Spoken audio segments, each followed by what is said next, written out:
वालेकुम बेटा, आज हम पढ़ेंगे differences between sexual and asexual reproduction.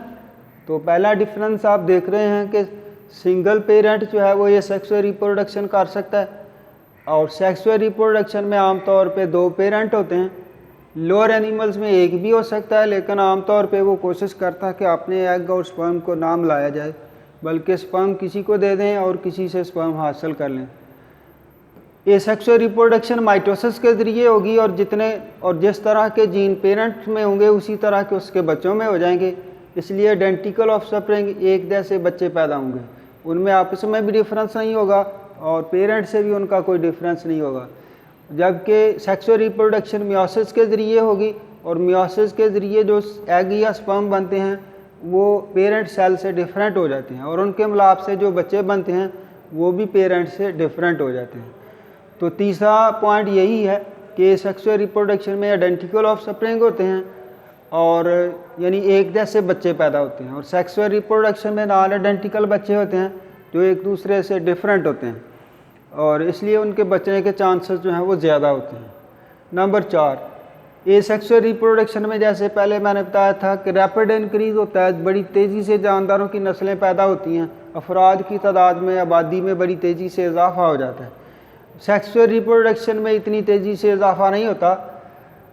और नंबर 5, एसेक्सुअल रिप्रोडक्शन के नतीजे में जो बच्चे पैदा होते हैं उनमें कोई वैरायटी नहीं होती, और अगर कोई इन्वायरमेंट में तकलीफ़ पैदा हो जाए जिसको एक फ़र्द बर्दाश्त ना कर सके तो फिर कोई भी बर्दाश्त करने वाला नहीं होगा। इसी तरह कोई बीमारी पैदा हो जाए तो उससे एक फ़र्द अगर बीमार हो सकता है तो वो सारा ग्रुप जो एसेक्सुअल तरीके से बना है वो भी बीमार हो सकता है और मर भी सकता है। और ये प्रॉब्लम जो है सेक्सुअल रिप्रोडक्शन में नहीं है, उसमें किसी को बीमारी लगेगी, किसी पे ख़तरनाक हालात का असर होगा, कोई उसको बर्दाश्त कर लेगा। इस तरह कुछ अफराद बीमारी से मर सकते हैं, कुछ ज़िंदा भी रहेंगे। इस तरह नस्ल के ख़त्म होने का ख़तरा जो है वो नहीं होता।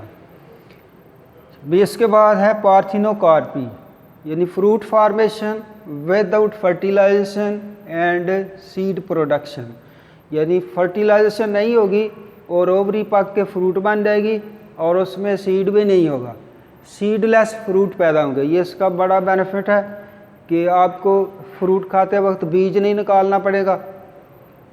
ये किस वजह से होगा? हाई ऑक्सीजन की मिकदार ओवरी में ज़रूरत से ज़्यादा हो गई थी और इस वजह से उसने फर्टिलाइजेशन का इंतज़ार नहीं किया और ओवरी जो है वो पकना शुरू हो गई और फ्रूट बन गई। जैसे बनाना, केला, पाइनएप्पल, अनानास, ऑरेंजेस, माल्टे और ग्रेप्स, अंगूर जो हैं ये इस तरह से पैदा होते हैं पार्थिनोकार्पी से। सारे तो नहीं पैदा होते, कुछ में बीज भी होता है, वो सेक्सुअल रिप्रोडक्शन से पैदा होते हैं, लेकिन ये पार्थिनोकार्पी वाले में बीज नहीं होता। इसके बाद ये छोटा सा टॉपिक है सीड डोरमेंसी, बीज जो है वो ज़मीन के अंदर होगा और ज़मीन भी हो सकता है जरखेज़ हो, हालात जो हैं वो सारे एक जैसे नहीं होते। तो बीज जो है वो समझता है कि अगर मैं ग्रो किया तो फिर वो जो नाजुक सा पौधा बीज से निकलेगा वो माहौल की सख्ती को बर्दाश्त नहीं कर सकेगा, इसलिए बीज जो है इस हालत में नहीं उगता, ज़िंदा होता है लेकिन ज़मीन के अंदर पड़ा रहता है। तो इस पीरियड को कहेंगे डोरमेंसी, सोया हुआ बीज।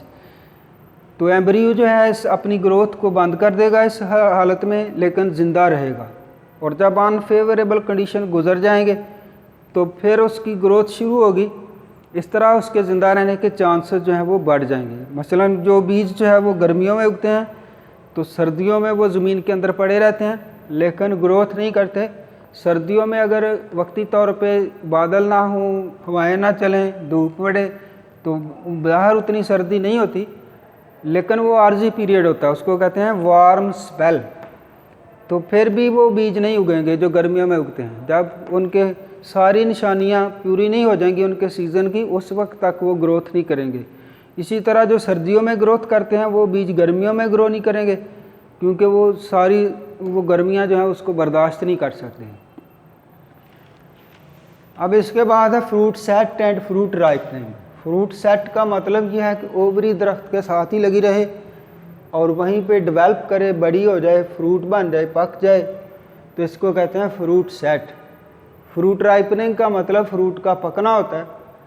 तो जब पोलन ग्रेन जो है वो स्टिग्मा पे आएगा तो वहाँ आके वो जर्मिनेट करेगा, उगना शुरू कर देगा और एक ट्यूब सी बनाएगा, उसको कहेंगे पोलन ट्यूब। इस दौरान पोलन ग्रेन जो है उसके अंदर ऑक्सन होगा और वो स्टिग्मा स्टाइल और ओवरी से जैसे जैसे पोलन ट्यूब गुजरती जाएगी वहाँ पे ऑक्सन जो है वो ये देता जाएगा और इसकी वजह से स्टिग्मा स्टाइल और ओवरी जो है वो उसके अंदर भी ऑक्सन पैदा होना शुरू हो जाएगा, जिब्रालिन साइटोकाइनिन भी पैदा होगा। और इस तरह से पोलन ट्यूब से दो फ़ायदे हासिल होंगे। एक तो पोलन ट्यूब के ज़रिए जो मेल गमीट हैं वो एक महफूज रास्ते से गुजर के फीमेल गमीट तक पहुंच जाएंगे और इंश्योरेंस ऑफ फर्टिलाइजेशन यकीनी हो जाएगी। और दूसरा बेनिफिट होगा कि वो स्टिग्मा स्टाइल और ओवरी में पोलन ट्यूब के ज़रिए ऑक्सन भी आ गई और इस वजह से उन्होंने भी ऑक्सन पैदा करना शुरू कर दिया। अब ओवरी जो है वो दरख्त के साथ ही लगी रहेगी, रिटेंशन ऑफ ओवरी का मतलब है ओवरी दरख्त के साथ ही लगी रहेगी और वहीं पे पक के फ्रूट बन जाएगी। अगर फर्टिलाइजेशन ना होती, पोलन ट्यूब ना बनती तो फिर कुछ देर के बाद फ्लावर ने, अब सीज़न का मतलब है दरख्त से गिर जाना था। अब जितने फ्लावर दरख्त से गिर जाएंगे उतने फ्रूट कम पैदा होंगे और इस तरह से पैदावार जो है वो कम हो जाएगी। डेवलपिंग ओवरी और राइपनिंग सीड जो हैं ये खुद भी पैदा करते हैं ऑक्सन्स, जिब्रालिन्स और साइटोकाइनिन्स और ये सारी चीज़ें जो हैं ये सीड के बनने के लिए, एम्ब्रियो के बनने के लिए और उसके लिए फूड स्टोरेज, खुराक को ज़ख़ीरा करने के लिए भी ज़रूरी हैं। इसके बाद ये नाम है क्लाइमैक्टेरिक। क्लाइमैक्टेरिक का मतलब यह है कि जब ओवरी पक के फ्रूट बन रही होती है और उसके अंदर सीड बन रहे होते हैं तो इस दौरान बहुत से रेस्पिरेटरी रिएक्शंस होते हैं। रेस्पिरेटरी रिएक्शन से मुराद ये है कि खुराक को तोड़कर एनर्जी निकाली जाती है और उस एनर्जी से बहुत से काम वहाँ पे किए जाते हैं और एक केमिकल बनता है ईथीन और ईथीन की वजह से फ्रूट जो है वो पक जाता है। तो इन सारे रिएक्शंस को कहते हैं climacteric. Climacteric burst of respiratory activities during development and ripening of fruits and associated with ethane production. Thank you very much.